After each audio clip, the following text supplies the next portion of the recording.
ഒരിടത്ത് തോമസ് എന്നു പേരുള്ള ഒരു വൃദ്ധനായ മനുഷ്യൻ ജീവിച്ചിരിപ്പുണ്ടായിരുന്നു. അയാളുടെ ഒരേ ഒരു മകൻ വളരെ വിദൂരത്തുള്ള ഒരു പട്ടണത്തിലാണ് താമസിച്ചിരുന്നത്.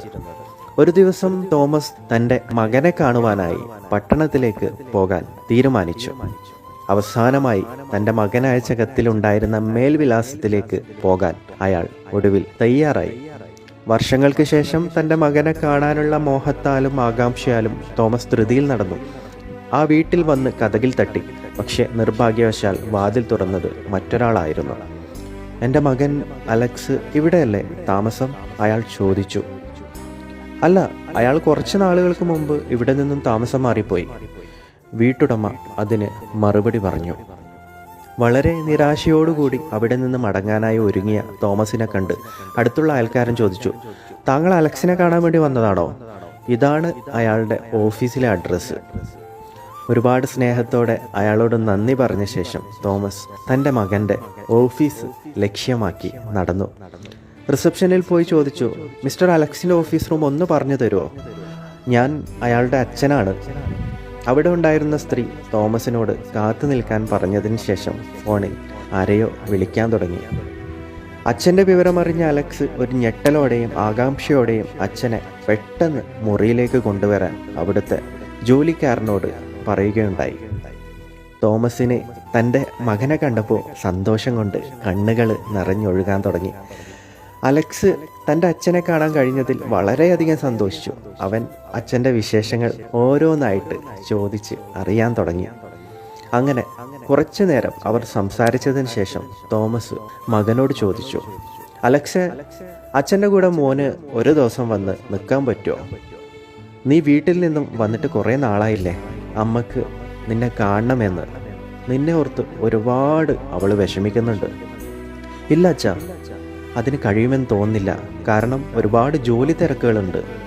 അത് വിട്ട് എനിക്കിപ്പോൾ വരാൻ സാധിക്കില്ല അച്ഛാ. തോമസ് ചെറുപുഞ്ചിരിയോടെ പറഞ്ഞു. എങ്കിൽ ഞാൻ ഇന്ന് വൈകുന്നേരം തന്നെ നാട്ടിലേക്ക് തിരിച്ചു പോവാം. അച്ഛൻ എൻ്റെ കൂടെ കുറച്ച് ദിവസം താമസിക്കൂ, അലക്സ് തിരിച്ചു പറഞ്ഞു. ഇല്ല മോനെ, നീ നിൻ്റെ ജോലിയുമായി എപ്പോഴും തിരക്കിലായിരിക്കും. അതിനിടയ്ക്ക് കിളവനായി ഞാൻ നിനക്കൊരു ഭാരമാവുകയേ ഉള്ളൂ. അതുമല്ല, അമ്മ വീട്ടിൽ തനിച്ചുമാണ്. കുറച്ച് ദിവസങ്ങൾക്ക് ശേഷം അലക്സിന് അച്ഛനോട് അങ്ങനെ പറഞ്ഞതിൽ സങ്കടം തോന്നി. അതിനാൽ ഓഫീസിൽ നിന്നും 2 ദിവസത്തെ അവധി എടുത്തതിന് ശേഷം അവൻ ആ പഴയ വീട്ടിലേക്ക് പോയി. അങ്ങനെ അവൻ ആ വീട്ടിലെത്തിയപ്പോഴേക്കും അവിടെ ആരും തന്നെ ഉണ്ടായിരുന്നില്ല. ഒഴിഞ്ഞ വീട് കണ്ടപ്പോൾ അവൻ ശരിക്കും ഞെട്ടിപ്പോയി. അടുത്തുള്ള അയൽക്കാരനോട് ചോദിച്ചു, എൻ്റെ അച്ഛനും അമ്മക്കും എന്ത് സംഭവിച്ചു? അവരിപ്പോൾ എവിടെയാണ് എന്ന് നിങ്ങൾക്കറിയോ? അയൽക്കാരൻ അവരിപ്പോൾ താമസിക്കുന്ന സ്ഥലത്തിൻ്റെ മേൽവിലാസം നൽകി. അവൻ വേഗത്തിൽ അവിടെ പോയി. അത് ഒരു ശ്മശാനം പോലെയുള്ള ഒരു സ്ഥലമായിരുന്നു. അത് കണ്ട അലക്സിൻ്റെ കണ്ണുകൾ നിറഞ്ഞൊഴുകാൻ തുടങ്ങി. അലക്സിനെ കണ്ട ഉടൻ അച്ഛൻ ഓടി വന്ന് കെട്ടിപ്പിടിച്ചു. എന്തൊക്കെയുണ്ട് മോനെ വിശേഷങ്ങൾ? അച്ഛൻ ചോദിച്ചു. നീ വരുമെന്ന് ഞങ്ങൾ പ്രതീക്ഷിച്ചേയില്ല. അവൻ സ്വയം ലജ്ജിച്ച് തല കുനിച്ച് നിന്നു. എന്ത് പറ്റി മോനെ? തോമസ് ചോദിച്ചു. ഇല്ലച്ചാ, ഞാൻ നിങ്ങളെ ഇതുപോലൊരു സ്ഥലത്ത് വെച്ച് കാണുമെന്ന് ചിന്തിച്ചതേയില്ല, അവൻ അച്ഛനോട് മറുപടി പറഞ്ഞു. തോമസ് പുഞ്ചിരിച്ചുകൊണ്ട് പറഞ്ഞു, നിന്റെ കോളേജ് പഠനത്തിനായി ഞാനൊരു ലോൺ എടുത്തിരുന്നു. അതിനുശേഷം നീ എന്നോട് ഒരു പുതിയ കാറ് വേണമെന്ന് ആവശ്യപ്പെട്ടത് ഓർക്കുന്നുണ്ടോ?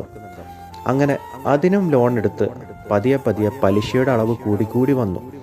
എനിക്കത് തിരിച്ചടക്കാൻ കഴിഞ്ഞില്ല. ഈ ഭാരം കൂടി നിന്റെ തലയിൽ വെക്കണമെന്ന് ഞാൻ ആഗ്രഹിച്ചില്ല.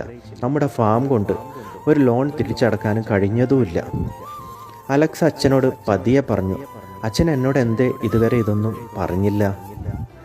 തോമസ് അവൻ്റെ പുറത്ത് കൈയിട്ടുകൊണ്ട് പറഞ്ഞു, മോനെ, നീ നിൻ്റെ ജോലിയുമായി വളരെയധികം തിരക്കിലാണ്. നീ എന്നും സന്തോഷത്തിലായിരിക്കണം. അതുകൊണ്ട് ഞാൻ അതെല്ലാം രഹസ്യമായി വെച്ചു. അലക്സ് പൊട്ടിക്കരഞ്ഞുകൊണ്ട് അച്ഛനെ കെട്ടിപ്പിടിച്ചുകൊണ്ട് കരഞ്ഞുകൊണ്ട് പറഞ്ഞു, എനിക്ക് ഇതിനെക്കുറിച്ചൊന്നും അറിയില്ലായിരുന്നു അച്ഛാ, എന്നോട് ക്ഷമിക്കൂ. തോമസ് പുഞ്ചിരിച്ചുകൊണ്ട് പറഞ്ഞു, ഹേയ്, എൻ്റെ മോൻ അതിനെക്കുറിച്ച് ഓർക്കേണ്ടതില്ല. ഇപ്പോൾ എനിക്കുള്ളത് കൊണ്ട് ഞാൻ സന്തോഷവാനാണ്. എനിക്ക് നിൻ്റെ കൂടെ കുറച്ച് സമയം ചെലവഴിക്കണമെന്ന് മാത്രമേ ഉണ്ടായിരുന്നുള്ളൂ. ഞാൻ നിന്നെ ഒരുപാട് സ്നേഹിക്കുന്നുണ്ട് മോനെ. ഞങ്ങൾക്ക് നീ അല്ലാതെ വേറെ ആരാ ഉള്ളത്? ഇപ്പോൾ ഞാനൊരു വൃദ്ധനാണ്. അതിനാൽ എനിക്ക് എൻ്റെ മോനെ കാണാൻ ഓടി വരാൻ സാധിക്കില്ല. അത്ര ദൂരം യാത്ര ചെയ്ത് നിന്നെ കാണാൻ വരാൻ ബുദ്ധിമുട്ടാണ്. ഞാൻ എപ്പോഴും നിന്നോടൊപ്പം ഉണ്ടാവും, നിന്നെ സന്തോഷിപ്പിക്കുന്ന എല്ലാ കാര്യത്തിനും. നിങ്ങളിപ്പോൾ നിങ്ങളുടെ മാതാപിതാക്കളെ നിസ്സാരമായി കാണും. വളരെ വൈകും വരെ അവർ രണ്ടുപേരും നിങ്ങൾക്ക് എന്താണെന്ന് നിങ്ങൾക്ക് മനസ്സിലാവുകയുമില്ല.